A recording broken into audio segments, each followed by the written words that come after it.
있네. 자, 수업 시작할게요. 오늘 할 내용은 뭐냐면, 지금부터 스타트야. 헤이그 규칙입니다. 헤이그 규칙.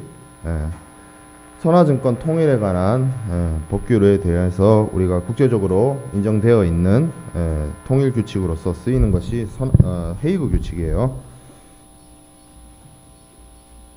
그래서 물론 현재는 그 헤이그 규칙의 개정판인 헤이그 비스비가 실제로 지금도 선화증권의 통일된 규칙으로서 쓰이고 있습니다. 그리고 선화증권의 이면에 그러한 내용들이 헤이그 비스비의 내용들이 담겨져 있죠. 근데 오늘 볼 거는 헤이그 비스비의 내용이 아니고 개정되기 전에 헤이그 규칙을 볼 겁니다. 그리고 헤이그 규칙에 앞서서 있었던 하터법, 그리고 그 이후에 있었던 선화증권과 관련된 국제 규칙의 변화, 이런 것들을 좀 살펴보도록 할 거예요. 책에는 제가 준비를 하면서 깜짝 놀란 게, 예전 임성민 교수님 책에는 헤이그 규칙이 전문이 있었거든요. 근데 지금은 보면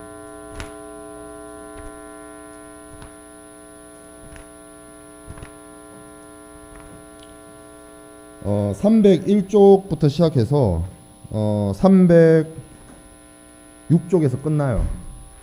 이게 다야. 헤이그 규칙에 대한 내용이 뭐 따로 전문이 나와 있거나 그렇지 않아요. 그래서 전문을 내용을 실었어요. 그리고 우리가 앞으로 볼 헤이그 규칙, 헤이그 비스비 규칙, 뭐 다른 건 아니겠지만 로텔담 규칙이나 아니면 그리고 ICC 복합운송 규칙 같은 경우에는 제가 전문을 여러분들하고 함께 볼 거예요. 볼 의의가 있어. 그리고 그렇게 수업을 진행을 할 거고, 책은 이렇게 한 2장에서 끝납니다. 그러면 어떻게 해야 되겠어? 공부할 때 강의 자료 봐야겠죠. 이게 개정되기 전에 옛날판 3판 이럴 때는 헤이그 규칙 같은 경우에 헤이그 비스비 규칙으로 전문이 실려 있었는데 다 삭제가 됐습니다. 그리고 참고로 얘기를 하면, 우리가 수업을 진행할 때 용선 계약하고 전기선 얘기를 했죠. 그리고 중간에 6장에 컨테이너 운송을 건너뛰었어요. 알고 있는지 모르겠지만. 그래서 컨테이너 운송의 경우에는 해상 운송이 끝나고 복합 운송 가기 전에 컨테이너 운송에 대해서 다룰 거예요. 여기 책에 있는 내용 플러스 강의 자료로 그렇게 해서 수업이 진행되도록 하겠습니다. 지금 하는 내용은 책을 기준으로 보면 301쪽이다. 301쪽을 참고하면 될 거고, 이 교재가 아닌 다른 국제운송론 책 보는 친구들은 보면 선화증권에 대한 국제규칙 파트를 좀 보면 돼요. 거기에 나와 있는 내용을 통해서 공부를 하면 되겠습니다. 자, 그래서 선화계약의 준거법이라 하는 것은, 물론 선화증권 자체가 운송인이 송화인에게 부합계약의 형식으로 제시되는 그러한 서류이긴 합니다만, 그게 이제 어떤 내용을 담고 운송인의 의무와 운송인의 면책과 운송인의 권리와 운송인의 책무에 대해서 어떻게 다루고 있을 것인가에 대해서 이제 국제적으로 통일을 하려는 노력이 있었습니다. 옛날부터. 그런데 우리가 지난 시간에 쌍방과실 충돌 약관을 이야기를 했었어요. 그리고 뭐 히말라야 조항도 얘기를 했었고, 그런 조항들 특징이 뭐냐면 판례가 있었고, 그 판례에서 운송인 책임을 규정해서 운송인이 그 다음번에, 그 판례는 어쩔 수 없이 끝난 거야. 법원에서 그렇게 판결이 내려졌기 때문에. 근데 이제 영미법을 우리가 생각을 해보면, 영미법은 그런 식으로 판례가 정립이 돼버리면 그 이후에 일어난 사건에 대해서도 영향을 주기 때문에 운송인들이 어떤 식으로 대처를 했냐, 선화증권 이면 약관에다가 히말라야 조항이라든지 쌍방과실 충돌 약관이나 같은 그런 내용들을 삽입하기 시작했습니다. 그 얘기는 즉슨 뭐냐면, 운송인 스스로가 운송인이 자기가 직접 만들어서 송화인에게 제시하는 선화증권에 자기에게 유리한, 자기를 면책시키는, 자기에게 불리한 내용을 없애고 자기에게 유리한 면책 조항들을 집어넣기 시작하는 거예요. 자기 임의로. 왜? 자기가 운송 서비스를 하는 사람이잖아요. 갑이잖아요. 갑. 그리고 운송 서비스를 이용해야 되는 사람 입장에서는 그 선화증권을 제시하는 운송인의 선화증권에 서명하고 운송 서비스를 받을 수밖에 없었어요. 그리고 지금은 해운 경기가, 국제 해운 경기가 굉장히 안 좋아져서 뭐 해운 회사, 뭐 대표적으로 한진해운도 뭐 파산되고 청산됐지만, 지금은 뭐랄까 공급 가행이죠. 공급 가행. 근데 1800년대 혹은 이제 1900년대 초 이럴 때는 공급이 굉장히 부족했어요. 이 해상 운송 서비스에 대한 공급이 굉장히 부족해서 해운회사 자기 마음대로 했어요. 정말 자기 마음대로 했어요. 그렇기 때문에 이러한 뭐 운송인의 면책이라든지 운송인에게 굉장히 유리한 내용의 선화증권이 만들어졌습니다. 그렇게 운영이 됐어요. 1800년대까지. 그러다가 어떤 변화를 겪게 되냐면 하터법이란 걸 미국에서 만듭니다. 하터법은 이제 미국에서 만든 법이에요. 하터가 아마 이 미국의 뭐 상원의원인가 하원의원 이름인 걸로 알고 있어요. 정확하게는 모르겠는데 아마 국회의원 이 법을 발의한 사람의 이름이에요. 하터가. 그래서 이 법의 핵심은 뭐냐면 운송인의 면책을 무효화시키는 내용을 담고 있습니다. 왜 그랬냐면 미국이 1800년대 중반에 무슨 일을 겪냐면 남북 전쟁을 겪습니다. 지들 말로는 이제 11월이라고 하죠. 11월. 그러면서 아무래도 전쟁을 겪고 나서 미국이 결국에는 미국이 세계 최고 강대국으로 발전하는 데 있어서 이제 남북 전쟁을 통한 뭐 물자 생산 능력 향상이라든지 뭐 이런 것들이 이제 교통망 발달이라든지 뭐 여러 가지가 영향을 미쳤습니다만 전쟁이 끝나고 났을 때는 막상 배가 없었던 거야. 전쟁 물자로 다 증발되고 이런 바람에 아니면 이제 파손되고 이제 파괴되고 이래가지고 그래서 미국이 하주 국가 그러니까 해운 회사를 통해서 선박을 많이 갖고 있는 나라가 아니라 선박이 없어서 다른 나라 선박에게 운송 서비스를 맡겨야 되는 하주 나라가 된 거예요. 그러다 보니 미국 입장에서 보니 운송인의 면책이 너무 많은 거야. 그래서 하터라는 사람이 의회에서 미국 의회에서 발의를 해가지고 만들어낸 법이 하터법입니다. 그러니까 핵심은 뭐냐면 운송인의 무절제한 책임 회피, 그러니까 면책 조항을 선화증권에 삽입하는 것을 스탑시킨 거예요. 그런 내용을 담고 있는 게 하터법입니다. 그러다가 이제 시간이 흐르고 세계 1차 대전이 끝난 이후에 1924년에 국제해사위원회라는 곳이 있어요. 이게 CMI라고 하는데 꼬미테 마리타임 뭐 인터내셔널 이 불어라서 내가 정확하게 발음을 못 해주겠어요. 그러니까 국제해사위원회예요. C는 이제 코미트 코미테 불어로 그런 건데 이제 여기가 중심이 돼서 국제해사위원회가 중심이 돼서 최초의 선화증권에 대한 국제 규칙 헤이그 규칙을 출범시킵니다. 그리고 시간이 또 흘러서 세계 2차 대전이 끝나고 60년대에 우리가 둘째 주에 그런 얘기 했었어요. 60년대에 지금의 이제 머스크 시랜드사의 전신인 회사에서 컨테이너를 최초로 도입했다. 그래서 요 68년에 어떤 일이 있었냐면 이제 세계 2차 대전도 끝났고 컨테이너가 운송의 주류로 쓰이는 관습을 반영을 해서 헤이그 비스비 규칙으로 개정이 이루어집니다. 헤이그 규칙, 그러니까 헤이그 규칙이 원본이고 헤이그 규칙의 개정판이 헤이그 비스비 규칙이에요. 그러다가 헤이그 비스비 규칙에서도 사실상 운송인에게 유리한 우리가 요번 시간과 다음 시간에 공부를 하겠습니다만 헤이그 규칙과 헤이그 비스비 규칙에는 여전히 운송인에게 유리한 조항들이 많이 담겨져 있어요. 그래서 유엔에서 유엔 무역개발위원회와 유엔 국제무역법위원회 운시트랄이 유엔 산하기관입니다. 많이 보게 될 거예요. 운시트랄 같은 경우에는 유네스코 여러분들 알죠? 유니세프 여러 세포들이 협동하는 게 유니세프 아니죠? 뭐예요? 좀 힘들고 어려운 나라의 어린이들 배고픔에 질병에 힘들어하는 어린이들 돕는 기관이 유니세프잖아. 그게 다 어디냐면 유엔의 산하기관이에요. 산하기관. 마찬가지로 유엔의 국제무역법위원회에서 중심이 돼가지고 만들어낸 게 이제 함부르크 규칙입니다. 함부르크 규칙은 기존의 이제 헤이그 규칙하고 좀 다르게 하주에게 그러니까 송하인에게 좀 유리한 규칙입니다. 그러다 보니 안 쓰죠. 안 써서 나중에 2008년도에 와서 CMI와 운시트랄이 다시 합작을 해서 새로운 국제운송의 규칙을 만들어냅니다. 로텔담 규칙이죠.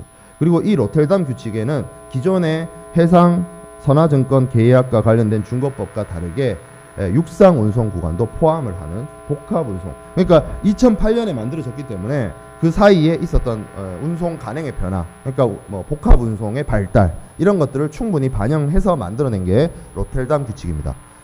여러분과 제가 한 학기 동안 이거 다 볼 거예요. 하트법 빼놓고. 하트법은 뭐 미국 법이니까 우리가 자세히 알 필요는 없잖아.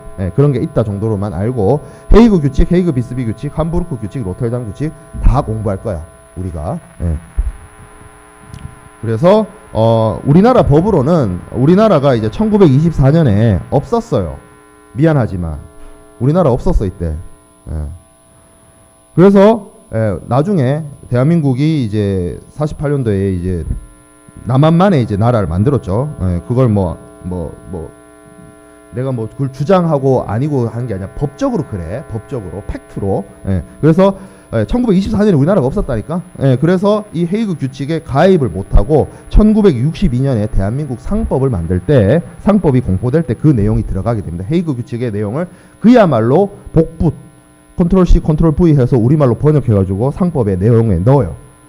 그래서 헤이그 규칙이 들어가 있고 1991년도에 상법 개정을 할 때 헤이그 비스비 내용도 들어갑니다. 그래서 지금 우리나라 상법에 그 선화증권과 관련된 조항을 살펴보면 헤이그 비스비 규칙의 내용하고 똑같아요. 그렇게 적용을 하고 있습니다. 자, 그래서 하터법. 이거 이제 앞에서 설명을 했죠. 그래서 근대무역이 발달함에 있어서 운송 서비스를 제공하는 운송인이 자신의 유리한 지위를 갖고 있다는 거죠. 왜? 공급이 부족하고 수요는 많으니까. 그러면 공급자 마켓이 되는 거죠. 그럼 공급자가 자기 마음대로 가격도 결정하고 정책도 결정하고 하는 거죠. 그래서 운송 서비스에서도 마찬가지로 선화증권을 자기들이 만드니까 선화증권에 자기가 불리한 조항은 다 빼버리고 불리했던 상황을 누가 판례로 때리면 뭐 히말라야 조항이라든지 상반가시 충돌 약관이라든지 그런 것들을 삽입해가지고 자신의 면책을 강화했다는 거예요. 자신의 권한을 강화했다는 거예요. 그러니까 아무래도 문제가 있었다는 거죠. 그걸 주도했던 사람들이 영국의 해상운송 업자들이었어요. 그래서 영국의 해상업자들이 이런 식으로 자신들의 면책을 자꾸 강화시키니까 특히 이제 영국에 대들 수 있는 나라가 몇 나라 안 됐어요. 1800 이때는 박스 브리타니아 시대야. 그러니까 뭐 그러다 지나가다가 이제 미국은 이제 영국으로부터 독립한 나라니까 뭐 별로 신경 안 쓰죠. 영국이 뭘 하든 간에. 그래서 미국의 하터법이 1893년에 나오면서 여기서부터 운송인의 무절제한 면책 약관을 무효로 하는 내용들을 담기 시작합니다. 우리가 지난 시간에 쌍방가시 충돌 약관도 사실 그런 그 갈등에서 시작된 거예요. 영국에서 계속 그렇게 간행으로 하던 거를 미국 판사님들이 뒤집은 거야, 판례로. 그러면 어쩔 수 없죠. 미국 땅에 왔으니까 아무리 전 세계 운송이 영국의 법과 관습에 따른다라고 선화증권에 박혀 있다 하더라도 미국은 무시. 자기 나라 법원의 판례를 우선시하게 하는 경향이 막 나타나기 시작하는 거야.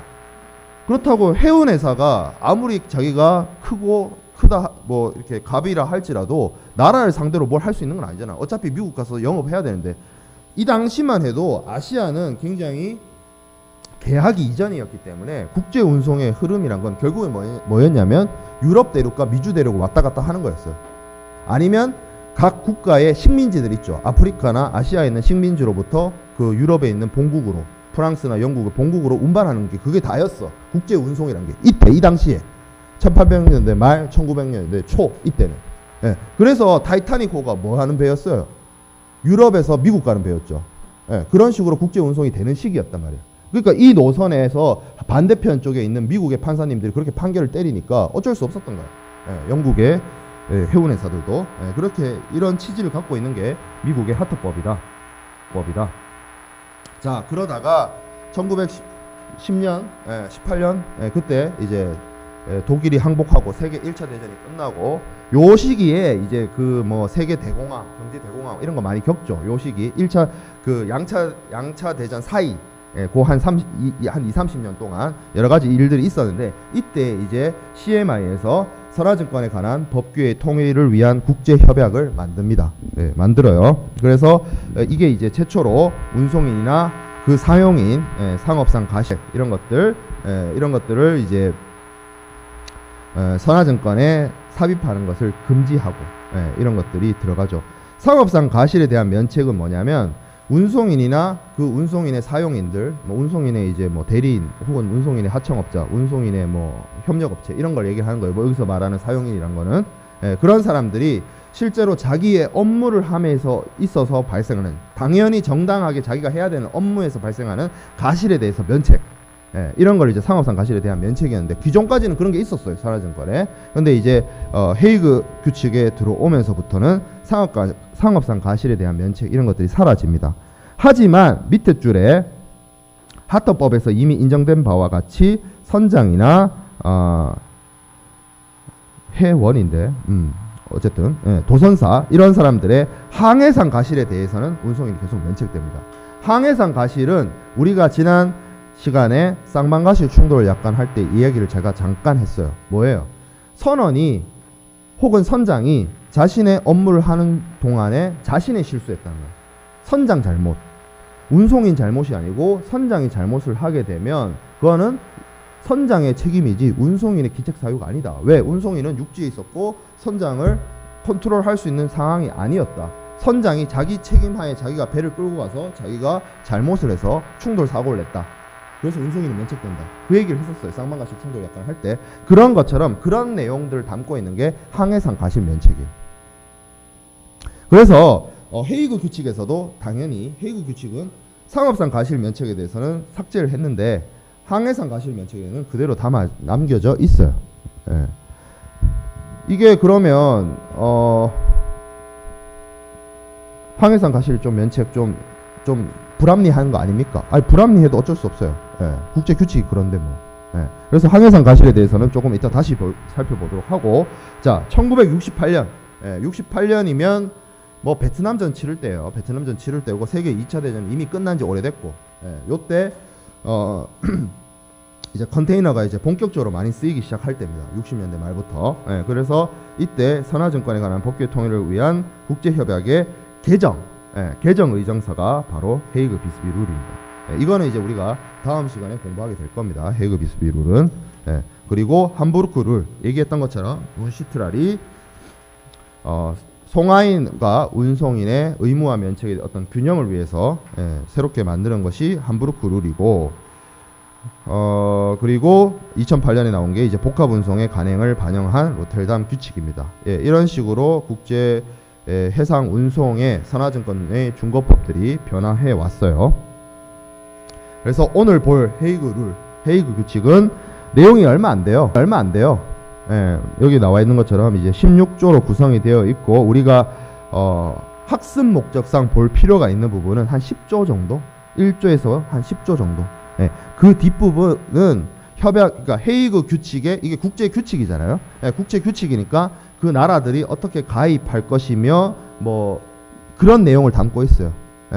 앞에서 얘기했듯이 우리나라가 여기 가입 못했어. 이 만들 때 없었기 때문에. 그렇기 때문에 우리가 굳이 볼 내용은 아니고 헤이그 규칙의 운송인의 의무와 운송인의 면책 이런 걸 중심으로 한 10조 정도까지는 살펴볼 필요가 있어요.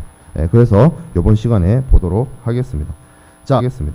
자, 첫 번째 1조예요. 1조에 이제 용어의 정의가 나옵니다. 그래서 이 헤이그 규칙에서 사용되고 있는 용어는 어떤 의미로 사용되는지를 보통 밝히고 있어요. CISG 같은 경우에는 없는데 UCP 600이나 아니면 뭐 다른 국제 규칙에 보면 1조나 2조에서 정의 규정을 담고 있는 경우가 있어요.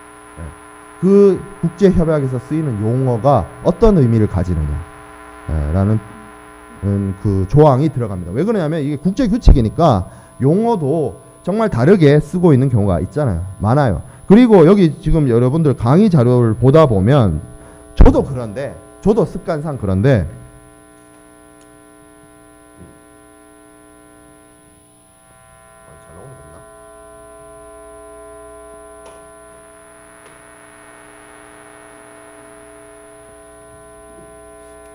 마커를 가져와야 되겠어요? 다음 시간.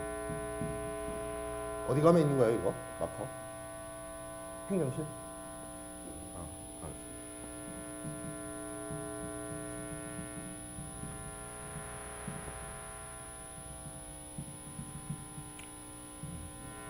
정말 캐묵은 논쟁이에요. 이거는.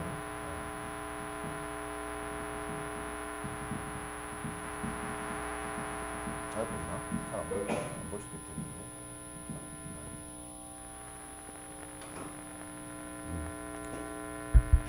그러니까 책에 따라서 위에 있는 것처럼 쓰는 책도 있고 밑에 있는 것 책처럼 쓰는 경우도 있어요. 예. 그리고 한자가 달라요.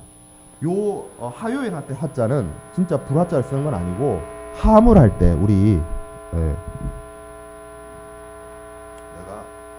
한자 실력이 그렇게 좋지 않지만 이게 아니다.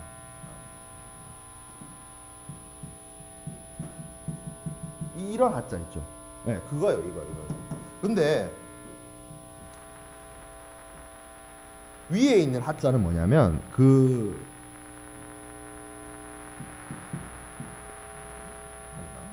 이렇게 쓰는 하자 있어요.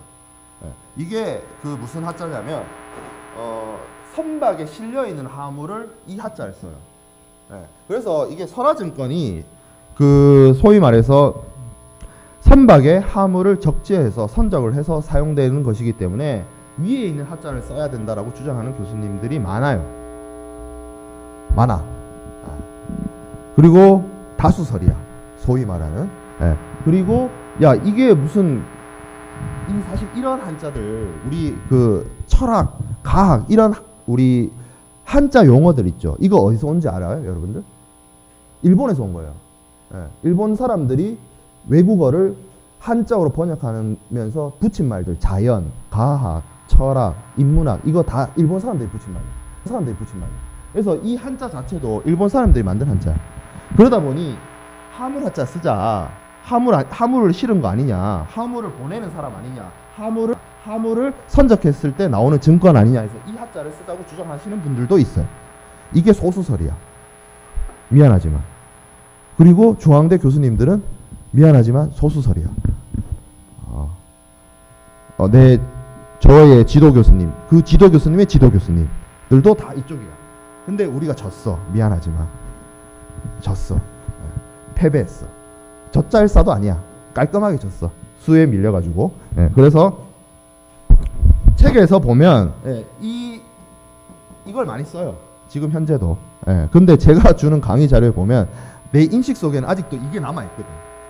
그래서 막 보다 보면 이렇게 쓰인 것도 있고 이렇게 쓰인 것도 있을 거야. 그냥 여러분들 알아서 보세요. 내가 이거 곤치려고 최선을 다하는데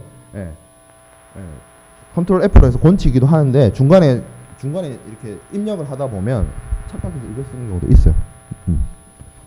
그래요. 이건 설명을 했고 정 안 되면 어떻게 하면 된다? 빌 오브 레딩. 빌 오브 레딩. 이것도 빌 오브 레딩. 이것도 빌 오브 레딩. 그죠? 이런 것처럼 뭐예요? 쉽게 말하면 한 가지 용어를 가지고도 같은 나라 안에서 쓰는 학자에 따라서 교수님에 따라서 용어가 다르단 말이에요. 쓰는 용어가. 그러니까 국제 규칙이니까 당연히 용어 통일을 해야 될 거 아니야.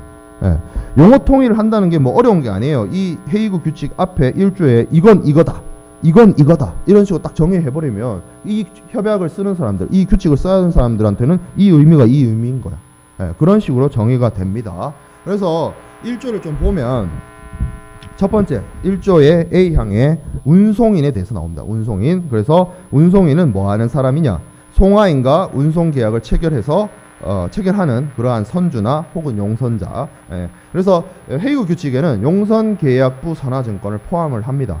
그리고 운송계약에는 여기서도 용선계약이라는 말이 등장하죠. 용선계약에 의해서 조건에 따라서 발행된 선화증권, 그리고 이와 유사한 권리증서, 이런 것들이 운송계약이다. 선화증권을 발행하는 계약, 이런 것들이 이제 운송계약이라는 설명이죠. 자, 그리고 물품은 좀 중요해요. 여기서 왜? 헤이그 규칙에서는 살아있는 동물과 갑판적재 하물을 제외합니다. 하물의 정의에서 여기 나와 있는 것처럼 except live animal, 살아있는 동물 뺍니다. 그리고 뭐예요? 갑판적 하물도 제외합니다. 이게 이렇게 가다가 바뀌어요. 헤이그 비스비 규칙 가서 바뀝니다. 이때는 컨테이너 없던 시절이야. 컨테이너라는 것 자체가 없고 벌크선에 선창에 하물을 적재하던 시절이었기 때문에 갑판 위에 화물을 실른다는 게 굉장히 위험이 크다라고 해서 화물로 보지 않았어요. 예, 그리고 살아있는 동물도 마찬가지. 예, 언제 죽을지 모르니까. 예, 배에 갇혀있는, 배가 솔직히 배에 화물을 실는데 거기 살아있는 동물, 예를 들어서 말이나 소나 돼지를 배에 실른다면 걔는 진짜 꽉 갇혀서 그 망망대해 뭐 한 달의 항해를 했었어야 됐어요. 그러면 살아있을지 죽어있을지 모르잖아. 예, 그러니까 위험하니까 살아있는 동물도 운송인이 책임을 지지 않기 위해서 화물의 정의에서 빼버렸습니다. 자, 그리고 자, 선박, 선박 10은 해상 운송에 사용되는 일체의 선박을 의미합니다. any vessel이라는 표현을 쓰죠. 그리고 우리가 2주차 때 그런 얘기를 했어요. 우리가 선박을 얘기를 할 때, 본선을 얘기할 때 ship이라는 표현도 쓰고 vessel이라는 표현도 쓰는데, 사이언스 베슬 들어봤을 거 아니야. 배틀 크루저 할 때 그 크루저는 순항함이라는 뜻이에요. 크루저를 순항함 이렇게 표현을 하는 건데, 보통 이제 ship은 좀 더 큰 선박, 대형 선박의 ship이라고 표현을 쓰죠. 그 얘기는 했던 것 같고, 자, 물품 운송의 기간, 운송인이 운송 서비스를 제공하는 그 물품 운송의 기간은 어디서부터 어디까지냐를 얘기를 하고 있는데, 여기서 표현을 뭐 어떻게 하고 있냐면, 물품의 선박이 적재된 순간부터 선박으로부터 물품이 양화되는 기간을 말해요. 그러니까 운송인이 운송 서비스를 제공하는 그 운송 구간, 물품 운송은 선박에 물품을 선적했을 때부터 선박에서 물품을 내릴 때까지입니다. 이거를 좀 다르게 표현을 하면 태클 투 태클이라고 합니다. 태클을 이제 선박 난간이라고 봤을 때 운송인이 운송 서비스를 제공하는 구간은 선박에 실릴 때부터 선박에서 내릴 때까지. 나중에 우리 그 함부르크 규칙이나 로텔담 규칙으로 가면 거기서는 뭐라 그러냐면 포트 투 포트 뭐 이런 표현이 나와요. 이제 운송인의 책임 구간, 운송인의 운송 구간이 확장됩니다. 뒤에 나오는 국제 규칙들은. 근데 헤이그 규칙에서는 굉장히 좁게 보고 있다. 그래서 정리가 되죠. 운송 계약의 종류에는 용선 계약을 포함한다. 그리고 선화증권이 발행된다. 뭐 그런 얘기 나오고, 운송 화물의 종류에는 살아있는 동물과 갑판적 화물을 제외한 일반적 화물을 운송 화물로 보고 있어요. 자, 그리고 운송 구간의 측면에서도 물품을 선박에 선적한 때로부터 선박에서 물품을 양화한 때까지 이른바 태클 투 태클 원칙이 적용이 됩니다. 자, 운송인의 권리와 의무에 대해서 2조에 얘기를 하고 있는데, 6조의 규정은 조금 이따 가서 보고, 6조는 운송계약의 자유, 운송계약의 자유인데 뒤에 가서 볼 거예요. 어차피 뭐 보니까. 자, 모든 해상 운송계약에서 운송인은 화물의 선적, 화물의 취급, 화물의 선내작업, 화물의 운송, 화물의 보관, 화물의 관리, 그리고 화물의 양화에 관해서 규정한 이 협약에서 규정한 의무와 책임을 지며 권리와 면책권을 갖는다. 운송인이 하는 일이죠. 이게 지금 쭉 얘기한 거. 선적이나 취급이나 뭐 선내작업, 운송, 보관, 관리, 양화. 이게 운송인이 하는 일입니다. 약간 어떻게 보면 선언적 규정이죠. 운송인의 업무라는 게 이런 것이다라는 거고. 자, 그리고 3조에서는 운송인의 의무를 좀 더 명확하게 구체적으로 얘기를 하고 있어요. 여기서부터. 그래서 헤이그 규칙 구성이 보면 3조에 운송인의 의무가 있고 4조에 운송인의 면책이 있어요. 로텔담 규칙 가보면 로텔담 규칙에서는 이제 송화인의 의무에 대해서 규정하고 있긴 한데, 헤이그 규칙에서는 주로 이제 운송인 측면에서 다루고 있어요. 운송인의 의무와 운송인의 면책에 대해서. 그래서 3조에서 운송인의 의무에 대해서 나누고 있는데, 첫 번째 1항에 무슨 얘기가 나오면 여기서 그 유명한 감항성 의무, 내항성 의무가 나옵니다. 뭐라고 얘기를 하고 있냐면, 운송인은 출항 전 그리고 출항 시에 상당한 주의를 갖고 다음 사항을 이행해야 된다라고 되어 있어요. 여기서 중요한 말은 상당한 주의예요. 왼쪽에 영문 원본을 보면 due diligence to 되어 있어요. 이거 볼드체로 만든 사람 저예요. 내가 일부러 얘를 볼드를 넣었어요. 무슨 의미인지 알죠? 그죠? 중요하다는 거예요. 자, 그러면 due diligence, 상당한 주의를 갖고 뭘 해야 되느냐? A, B, C가 나오죠. 첫 번째, 선박을 바다의 항해를 견딜 수 있는 상태, seaworthy 하게 만들어야 된다. 가망 능력을 갖춰야 된다. 선박 자체가. 두 번째, B, 선박의 승조원, 선원들, 그리고 선박의 의장 및 필수품 보급을 적절히 해야 된다. 선박에 필요한 부품들이나 필수품들, 뭐 선원의 뭐 식료품들 이런 것들이 다 해당이 되겠죠. 연료나 이런 것들을 적절히 배치해야 된다. 세 번째, C, 화물을 운송되어질 선착 내, 그리고 필요하다면 냉동실이나 냉기실, 우리가 냉동 화물도 있을 수 있잖아. 그런 화물 운송에 필요한 선박과 그 모든 부분을 화물을 수령해서 운송하는 동안 보존하기에 적합하게 그리고 안전하게 만들어야 됩니다. 요 세 가지가 뭐냐면 쉽게 말해서 가망성이란 거. 가망성이 뭔데 하면 여기 A, B, C예요.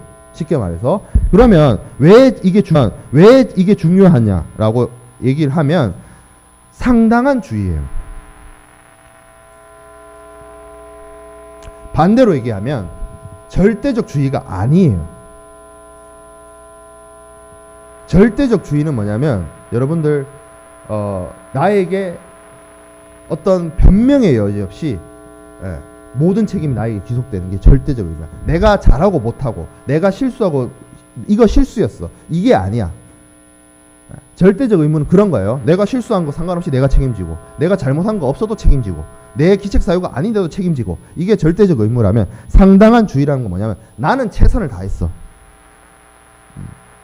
상당한 주의 의무란 게 영어로 due diligence란 말 뜻에는 무슨 의미가 담겨져 있냐면 운송인이 선박이 출항을 할 때, 그리고 출항하는 그 시기에 밑에 나와 있는 이런 가망성에 대해서 가망성을 갖추기 위해서 최선의 노력, 최대한의 노력을 기울였다면 그걸로서 충분한 거예요.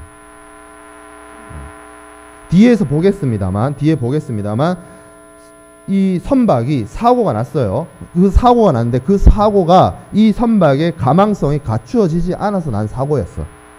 근데 운송인은 이렇게 얘기를 해요. 나는 최선을 다했다. 소위 말하는 젖잘싸죠. 사고가 났지만 난 최선을 다했어. 그러면 운송인이 면책돼요. 운송인에게 책임을 묻지 않아요. 물론 운송인 본인이 내가 최선을 다했다는 걸 스스로 입증해야 되는 문제는 남아 있습니다만 절대적으로 가망성을 갖추지 않았다 해서 무조건적으로 운송인에게 책임을 지우지 않습니다. 그게 상당주의 의무예요. 그래서 이거를 절대 의무가 아니다. 상대적 의무다. 뭐 이런 표현을 써요. 교수님들이. 그래서 가망성에 대해서는 상당주의 의무를 가진다. 자, 2항에는 뭐라고 되어 있냐면 4조의 규정, 4조는 운송인 면책입니다. 4조의 규정에 적용을 받는 경우를 제외하고는 운송인은 화물을 적재하거나 취급하거나 선내 작업하거나 운송하거나 보관하거나 관리하고 양하하는데 적절하고 신중해야 된다. 앞에 했던 얘기를 또 하는 것 같지만 이게 소위 말하는 2항이 뭐냐면 상업상 가실이에요. 상업상 가실. 그래서 운송인이 당연히 해야 할 일이잖아. 운송 서비스를 제공함에 있어서 여기 말하는 것처럼 화물을 배에 싣고 화물을 관리하고 화물을 다루고 화물을 내리고 화물을 보관하고 하는 것들 자체가 운송인이 해야 할 일이에요. 이거 당연히 열심히 해야지. 근데 이 헤이그 규칙이 나오기 전에 선화증권에 운송인들이 무제한적으로 면책자 소항을 집어넣던 시절에는 이거조차도 면책을 해놓은 거야. 이걸 제대로 안 했을 때 도 면책하겠다라는 식의 취지의 내용들이 이 헤이그 규칙 나오기 이전에 선화증권에 들어가 있었어요. 그게 쉽게 말하면 운송인은 아무것도 책임질 일이 없었던 거야. 사고가 나면. 운송인이 해야 할 일인데 여기서 발생하는 사고에 대해서도 책임 면책이다 이래버리면 운송인은 아무 책임이 없어. 답답하면 보험 들던지. 완전 이 마인드였죠. 보험 드세요. 이 마인드였죠. 나는 책임 없으니 보험자랑 얘기해. 뭐 이런 마인드였단 말이야. 근데 헤이그 규칙이 들어오면 나서 이 상업상 가실, 당연히 운송인이 해야 되는 운송인의 의무에 해당되는 이러한 작업들을 적절하고 주의 깊게 관리할 의무를 운송인에게 부여했습니다. 운송인이 책임인 거야. 이거는 제대로 해야 되는 거야. 운송인이 해야 될 기본적 사항인 거예요. 그래서 화물에 관한 주의 의무를 기울인다라는 거죠. 밑으로 갔네. 위로. 자, 그리고 자, 사망. 사망은 어떤 내용을 담고 있냐면 선화증권을 선화증권을 발행할 의무를 다루고 있어요. 그러니까 이게 지금 운송인의 의무잖아. 첫 번째 가망성이었고 두 번째 상업상 가실에 대해서 화물 관리. 그러니까 요게 옛날에는 면책이었기 때문에 상업상 가실 면책이었는데 헤이그 규칙에서는 화물의 관리주의 의무라고 보면 돼요. 2항은. 그러면 3항은 뭐냐면 선화증권을 발행하는 것을 의무로 두고 있어요. 선화증권이 쉽게 말해서 우리가 지난 시간에 봤듯이 운송계약의 추정적 증거이자 화물의 수령증이에요. 운송계약의 증거이기도 하면서 화물의 수취증이고 권리증권이고 이런 권한을 가지고 있는 그 종이 서류였잖아요. 그 종이 서류를 발행하는 것이 운송인의 의무입니다. 어떤 선화증권을 발행해야 되느냐 좀 볼까요? 다음 사항을 표시해야 된다라고 되어 있는데 여기에 있는 내용들을 표시를 해야 돼요. 선화증권에 한 세 가지 정도로 여기서도 나뉘는데 A, B, C, A, B, C인데 A는 하인입니다. 화인에 대해서 제가 그 2주차 때 잠깐 이야기하고 지나갔었는데 컨테이너 운송할 때 다시 얘기할 거예요. 하인에 대해서. 하인은 여기 표현이 되어 있죠. 뭐예요? 화물 자체에 그리고 포장 화물일 때는 그 화물이 들어있는 상자에 항해 끝낼 때까지 읽어볼 수 있을 정도로 압인되어 있는 거예요. 왜 압인하겠어요? 다른 화물과 구별하기 위해서. 그 화물만의 특징을 운송인이 알아내기 위해서 표시해 두는 거예요. 이 화물이 어디 내리는 화물이다 뭐 이런 것들을 표시하는 거예요. 이게 왜 중요했냐면 이때 당시는 컨테이너가 사용되기 전이었기 때문에 나무 상자, 카톤 상자 상태로 선착에 적입이 됐습니다. 그렇기 때문에 지금은 이제 컨테이너를 보고 저 컨테이너는 어디서 내려야 되는 컨테이너다. 저 컨테이너는 누가 화물을 맡긴 거다. 누가 화물을 운송을 시킨 거다. 이런 게 컨테이너 단위로 판단이 되는데 이때는 컨테이너가 없었기 때문에 화물의 박스 상자 상태로 판단을 했었어야 됐어. 그래서 그 화물의 상자의 바깥에다가 이 화물의 상태나 아니면 관리할 주의할 것 점이라든지 아니면 누가 송화인인지 이런 부분에 대해서 표시를 하게끔 했었어요. 그런 것들을 하인이라고 합니다. 그래서 이 하인이 적절하게 표시되도록 하인의 내용이 어떤 것이라는 것을 선화증권에 담고 있도록 선화증권이 내용이 담겨져 있어야 됩니다. 자, 그리고 송화인의 통지. 송화인의 통지는 뭐냐면 송화인이 운송계약을 체결할 때 어떤 포장을 했고 어떤 계품의 숫자를 넣었는지에 따라서 그것들이 선화증권에 표시되어야 됩니다. 당연히 그렇겠죠. 지금 여기 말하고 있는 하인, 송화인 통지, 외관 상태가 뭐냐면 선화증권에 표시되어야 할 애들이야. 그래서 선화증권을 교부를 하는데 선화증권에는 요 1, A, B, C의 내용이 담겨져 있어야 돼요. 하인이 어떻게, 그리고 송화인이 통지한 포장 상태나 계품의 숫자, 뭐 중량 이런 것들이 담겨져 있어야 돼요. 그리고 화물의 외관 상태, C는 화물의 외관 상태입니다. 여기 나와 있는 것처럼. 화물의 외관 상태에 대해서 그 송화인이 알려준 것에 대해서 이제 운송인이 내용을 기록을 하는데 사실 이 외관 상태와 관련해서는 지난 시간에 했던 클린 BL, 더티 BL과 또 연계돼요. 화물의 외관 상태에 아무런 문제가 없었다라고 한다면 우리가 그 리마크란에다가 운송인이 아무것도 적지 않은 클린 BL이 발행되고 화물의 외관이 뭔가 부서지고 깨지고 숫자가 모자라고 이러면 운송인이 그 리마크란에다가 내용을 기입한다라고 했어요. 만약에 실제로 화물이 부서지거나 깨지거나 했는데 운송인이 리마크란에 아무 내용을 적지 않았어. 목적지에 도착했는데 목적지에 화물의 수화인이 문제 삼아. 그러면 운송인이 책임져야 되는 상황이 발생하거든요. 언제부터 화물이 그렇게 부서졌는지 입증할 방법이 없잖아. 그렇기 때문에 화물을 선적할 때 운송인은 그런 것에 대해서 철저하게 검사를 합니다. 만약에 검사를 제대로 못하는 상황이 되게 되면 이런 것들을 기재할 수 있습니다. 내가 검사 제대로 못했다. 그리고 그러한 취지의 발전이 컨테이너에 와서는 unknown clause. 왜? 컨테이너 내부를 내가 열어보지 못했다. 컨테이너 안에 뭐가 있는지 나도 모른다 라고 선화증권에 삽입하는 게 우리가 지난 시간에 얘기할 때 unknown clause였어요. 부지약관. 부지약관. 지금 막 헤이그 규칙하면서 막 지난 시간에 했던 거, 지지난 시간에 했던 거 막 계속 연결하고 있죠. 원래 공부는 그렇게 하는 겁니다. 시험 문제도 그렇게 나오겠죠. 말귀를 알아들었으면 공부하는데 도움이 될 거고.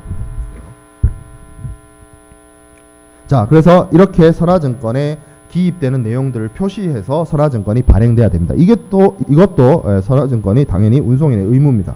자, 운송인의 의무가 계속 이어져요. 계속 이어집니다. 그래서 사항에 무슨 얘기를 하고 있냐면 선화증권 그 자체가 어떤 의미를 가지냐면 위에 그 선화증권에 그 표시되어야 할 A, B, C가 따라서 그 A, B, C의 내용대로 따라서 운송인이 하물을 송화인으로부터 적절하게 인수를 했다는 추정적 증거가 됩니다. 그래서 영어 표현으로 이제 프리마 파시 에비던스라고 하는데 운송인과 송화인이 따로 운송계약서라는 걸 만들지 않는다고 했어요. 그런 것들을 따로 만들지 않고 선화증권을 운송인이 송화인에게 발행하면 그 자체가 뭐냐? 쉽게 말하면 운송계약서이자 운송인이 송화인으로부터 하물을 수령했다는 증거이자 나중에 목적지 가서 하물을 찾을 때 쓰는 수령증이다. 그 얘기를 했어요. 선화증권 얘기할 때. 그래서 여기서 사항에서 얘기하고 있는 건 뭐냐면 따로 증거가 없더라도 선화증권이 발행됐다. 그리고 선화증권에 위에 있었던 A, B, C 내용이 적혔다는 것 자체가 운송인이 거기에 따라서 운송계약을 체결하고 하물을 받았다라는 증거가 된다는 얘기예요. 선화증권이 발행됐다는 것 자체가. 자, 그런 내용을 담고 있고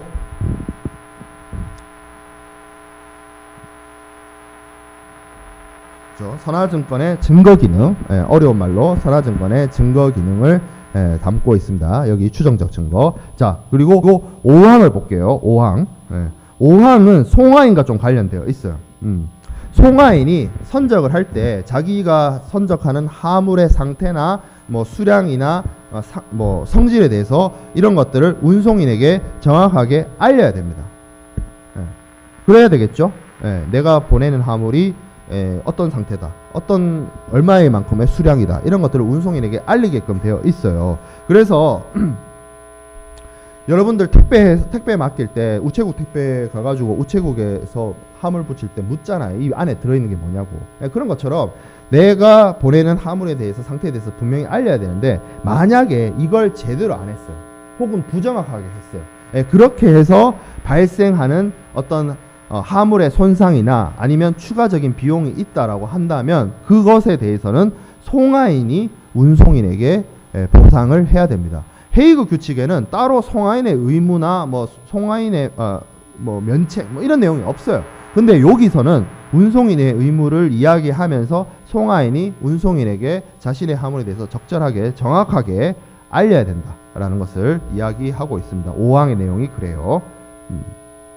그래서 송화인의 보상 의무, 송화인이 부적합한 통지나 부정확한 중량을 알려줬을 때 손해가 발생하면 송화인이 운송인에게 보상을 한다. 자, 그리고 6항은 뭐냐면 이제 멸실 손상의 통지 내용을 담고 있는데 여기도 볼드체로 보면 돼요. 볼드체로. 그래서 운송 계약에 의해서 하물을 인도받을 때, 목적지에서 하물을 인도받을 때 여기 보면 이전 보관되기 이전 보관 시라는 표현이 되고, 여기 왜 볼드체를 안 했죠? 내가. 그래서 이전될 때, 하물이 목적지에서 인도될 때, 그때나 아니면 멸실을 바로 보기가 그러니까 멸실이나 손상을 바로 볼 수 있으면 바로 보면 되고, 멸실 손상을 바로 볼 수 없는 상황이 있을 수 있어요. 하물 자체가 조금 지나봐야 이게 상태가 괜찮은지 안 괜찮은지를 알 수 있는 하물이 있다고. 그래서 바로 알 수 있는 경우에는 바로 알 수 없는 하물인 경우에는 3일 내에 이 하물의 상태나 운송 상태에 대해서 이의 제기를 할 수 있어요. 좀 뭔가 문제가 있는 것 같다. 그래서 여기 표현이 뭐라고 되어 있어요? 왼쪽에 영어 표현으로 보면 if the loss or damage be not appearance, 그러니까 로스나 데미지가 표면적으로 드러나지 않는 경우에는 언제간 한다? 3일 안에, within 3 days. 3일 안에 뭘 하라? 노티스 하라. 이의 제기하라. 그 얘기예요. 만약에 이의 제기 안 했어. 그러니까 바로 물품의 상태나 수량을 확인할 수 있는 화물인데 이의제기 안 했어. 그리고 조금 지나서 화물을 확인할 수 있는 화물인데 3일 안에 안 했어. 그러면 화물이 정상적인 상태로 운송인이 물품을 인도했구나라는 증거가 돼버려요. 그래서 이렇게 이의제기를 하고 그러면 이의제기를 한 것 자체가 그러면 쉽게 말해서 운송이 잘못됐다는 거잖아. 운송을 하는 구간에 있어서 화물이 어떤 여기서 말하는 로스나 데미지가 있었다는 얘기죠. 이의제기를 한다는 것 자체가. 그리고 그러면 그렇게 이의제기를 했으면 소송을 갈 거 아니야. 법원에서 다툴 거 아니야. 그러면 소송을 제기할 수 있는 기간은 여기 맨 마지막에 나와 있는 볼드되어 있는 것처럼 인도된 날로부터 그리고 동화물이 인도되었어야 할 날로부터 언제? 1년 이내.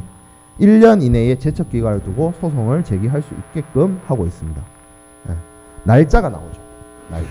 날짜. 그리고 이 날짜들이 헤이그 규칙에서 할 때는 3일, 바로 하거나 3일. 그리고 소송은 1년. 이렇게 그렇지 하고 넘어가다가 보면 나중에 헤이그 기스비 규칙, 함부르크 규칙, 로텔담 규칙, 그리고 나중에 복합운송 통일 규칙 이런 데 가보면 날짜가 다 달라. 헷갈립니다. 물론 예우는 방법 알려줄 거야. 그때 가서. 너무 학원 선생님 같나? 그래, 외우는 방법이 있어요. 자, 이게 이제 요 뒤에서 이어져 오는 거고, 그리고 이제 뭐 검사를 할 때 합리적인 편의를 제공해야 된다, 뭐 그 내용이 나와 있고, 7항은 뭐냐면 선적 선화증권과 관련된 내용이에요. 7항은 여기 나와 있는 것처럼 송화인에게 교부하는 선화증권은 송화인의 요구가 있는 경우 당연히 송화인이 요구하겠죠. 왜? 신용장 거래은행에 신용장 개설은행에게 요구되어지는 서류 자체가 선적 선화증권일 테니까. 그래서 송화인에게 교부하는 선화증권은 선적 선화증권이라고 합니다. 화물을 실제로 선적을 했으니까 당연히 선적 선화증권이 발행이 돼야 돼요. 수치 선화증권 발행하면 안 된다. 선적 선화증권과 수치 선화증권은 지난 시간에 했고, 수치 선화증권은 화물이 실제로 선적되지 않았음에도 불구하고 운송인이 받았다는 걸 통해서 발행되는 걸 수치 선화증권이라고 했어요. 그리고 그 수치 선화증권을 다시 선적 선화증권으로 만들기 위해서는 뭐가 필요하다 했어? 본선적재 부기 혹은 본선적재 표기, 그게 필요하다라고 했어요. 지난 시간에 했던 내용입니다. 자, 그리고 8항은 무슨 얘기를 하고 있냐면 본 협약에서 규정되어 있는 어떤 의무나 이런 것에 대해서 운송인을 면제시키는 거, 그리고 운송인의 책임을 경감시키는 거, 이런 것들은 무효다. 이 헤이그 규칙 만들어 놓고 보니까 운송인이 여전히 갑인 거야. 그래서 운송인의 자기의 우월적 지위를 활용해서 여기 담겨져 있는 운송인의 의무나 운송인의 책임에 관련된 내용을 건드리면 문제가 생기잖아요. 그래서 이 내용을 넣어놨어요. 운송인의 의무, 운송인의 책임 이런 것들을 경감시키거나 없애는 그런 내용에 대해서는 무효입니다. 무효. 그래서 이게 해상 운송인의 의무예요.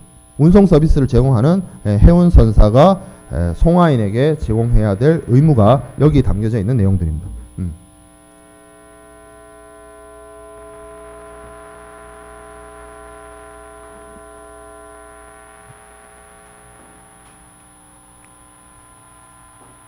운송인의 면책부터는 좀 쉬어서 할까요?